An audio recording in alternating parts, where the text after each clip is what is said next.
Lorsque viendra le printemps est une exposition où je présente beaucoup de nouvelles œuvres, dont cette série qui se trouve dans l'escalier et qui se présente comme une grande frise temporelle, partant du principe que en art on peut ajouter ou enlever des choses au réel.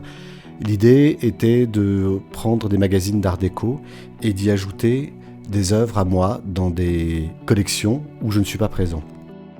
Alors jouant évidemment de l'ambiguïté, du faux, du vrai. Certains magazines présentent des images où j'ai réellement des œuvres dans des collections et d'autres magazines où bien évidemment j'ai rajouté des œuvres qui n'y étaient pas. Au premier étage, on trouve le drone qui s'appelle le Spin-off.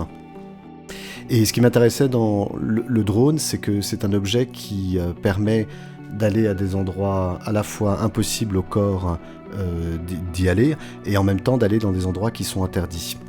Et pour moi, c'est une parfaite métaphore de ce que devrait être l'art. L'enseigne, pour le coup, reprend une phrase du film La haine, jusqu'ici tout va bien, et on a commencé à présenter cette œuvre au Macro Testat Show lors de mon exposition personnelle il y a maintenant 3 ans. Et j'aime particulièrement cette œuvre parce que, comme je disais, à la fois c'est une métaphore de l'art et en même temps c'est un drone qui peut à la fois avoir des enseignes lumineuses différentes. Alors elle a déjà eu la phrase « Je me fous du passé » ou « Le ciel attendra ».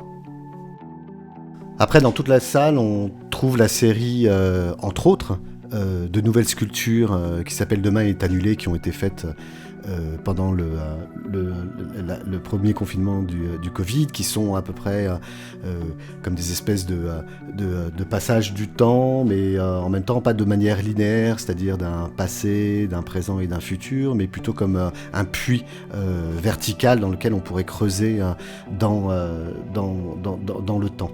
Et puis il y a surtout toute cette série du tourbillon de la vie que j'ai commencé en 2014 à l'occasion de mon exposition au McVal. Et j'étais vraiment très heureux de présenter cette série ici pour cette exposition, car c'est la première fois en fait qu'on présente toute la série en même temps.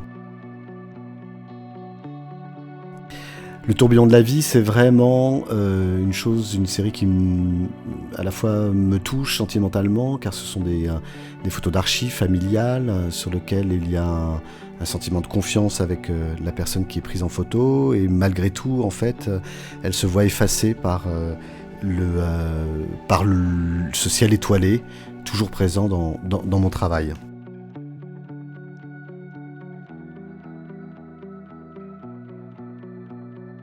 Ce ciel étoilé, on le retrouve dans cette tapisserie qui est une série qui s'intitule Hope It Was Worth It. Et l'idée est de prendre des objets qui viennent du passé, fonctionnels, très beaux esthétiquement parlant, et d'un peu de les martyriser et de leur mettre un sens, on va dire, un sens politique à l'intérieur de l'image. Là, pour le coup, dans cette tapisserie des Flandres du XVIIe siècle, j'ai rajouté en fait le ciel étoilé du premier recensement du premier malade, pour le coup, de la Grande Peste de Londres.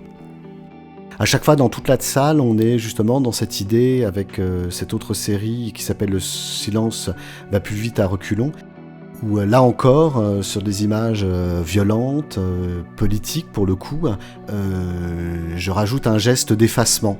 Comme dans cette tapisserie, je rajoute un geste symbolique politiquement.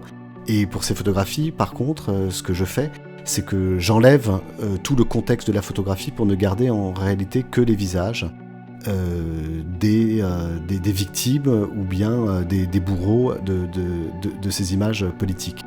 C'est un geste à la fois violent, puisque le principe c'est d'enlever de la matière à l'image, et en même temps ce geste de violence, il rajoute du sens à l'ensemble de ces images.